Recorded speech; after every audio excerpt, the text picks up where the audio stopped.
My name is Cindy Alvarez, and I work for Microsoft, which, given my career history, is something of a surprise to me still. I came from a background of startups, and I've just recently taken on a new role where I'm going to be researching a lot of problems that cross organizational boundaries within the Cloud and Enterprise division, which is Azure and developer tools and really everything addressing the developer market. One of the things that I know I always struggle with, many of my clients and students struggle with, is the whole issue of how you filter feedback over the process of bringing a product to life. Mm-hmm. Early on, you do customer discovery and product discovery. That's the first thing, right? And then later on, you do user testing and interface testing and growth hacking and, the other things. How do you manage that feedback? In particular, are there any lessons you've learned about that worked and that didn't? And then how do you work with your teams now in your new exciting role to help them also manage that feedback?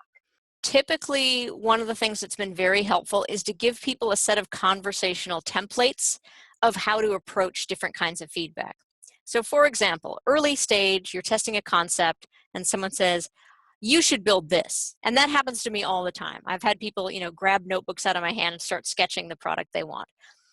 And it's really tempting to just listen and let them go, kind of down the rat hole on that. And that's the kind of feedback where I'd say, that's really interesting. Tell me more about why this is the product that we should build. What do you think that's going to solve for you? What would you expect it to do for you? Because what they've told you and what they expect don't always align. And sometimes just the act of them retelling the story makes them realize that they don't really want this particular thing. I had someone a few months ago say that they really wanted sentiment analysis on Yammer. So they wanted to know whether posts were positive or negative. And I'm a little dubious about that as a skill. Machine learning is in some places very good, but in our case, if we just added a plugin, it wouldn't have been very good. And how do you tell the positive negative between someone saying, I would hate it if we stopped doing this awesome thing versus I hate my boss, right? It's difficult. And so I said, there are a lot of complexities to this. Why do you want it? And she started relaying a story about someone who had made an inappropriate post. And she said, if I could have sensed from the comments that came after it that they were negative in tone, I could have more quickly gone in and deleted it. And I said, well,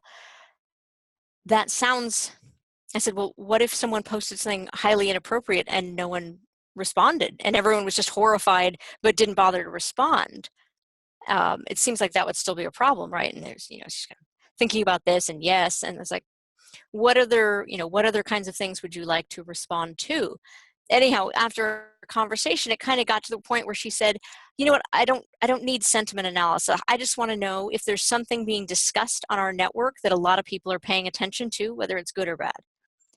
And I said, well, that's great. I'm glad I understand this, but that's a very different feature. And I didn't say that. You don't do the I told you so to people. But I was thinking in my head, it's a very different feature. It's not at all what you'd initially asked for. And I don't know that we would have gotten to this point without this sort of gentle probing of what would you expect that to do? Well, when do you think that would work? How many times, how often in the past month would you have had a need for something like this? So having some of those sentences and down to the detail of the softener words, because if someone asks for something and you say, why do you want that? That sounds really rude.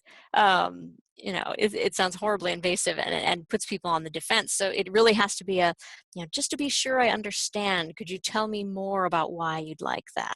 And that comes off very differently, and you get very different responses when you do that.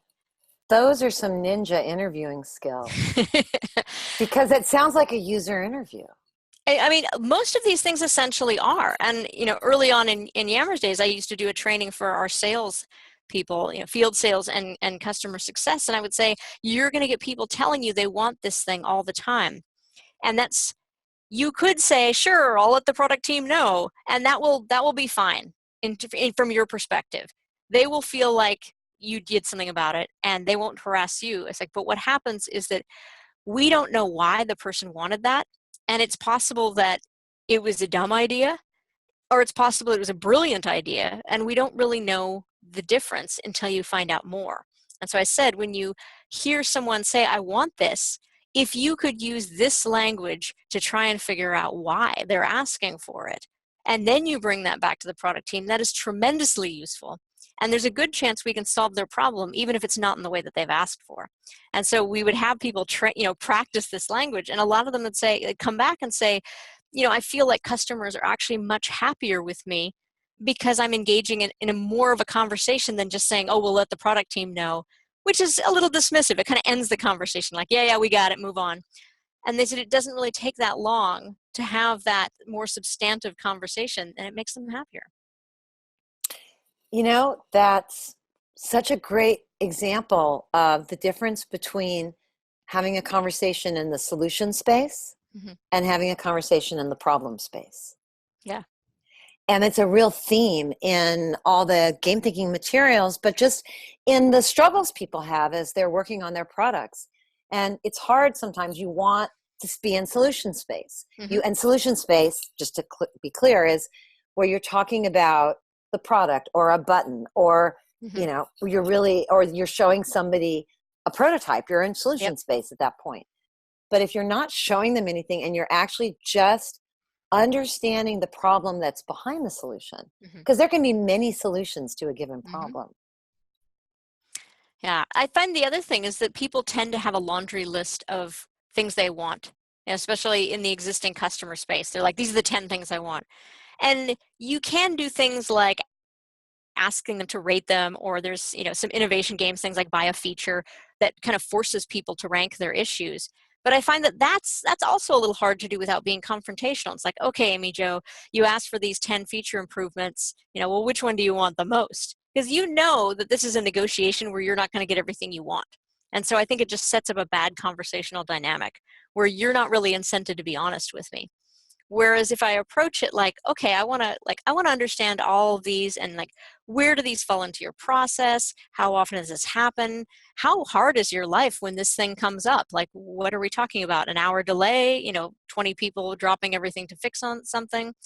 And when we have that level of conversation, people naturally tend to do that prioritization, and they don't feel like they've been forced to. They're like, well, they'll kind of describe something and say, well, that's really minor compared to this. And then they'll focus on the thing that matters. And that's obviously, we want to solve the problems that matter the most. And so the more we can nudge people to identify that for us, they feel better about it, and we have more reliable info.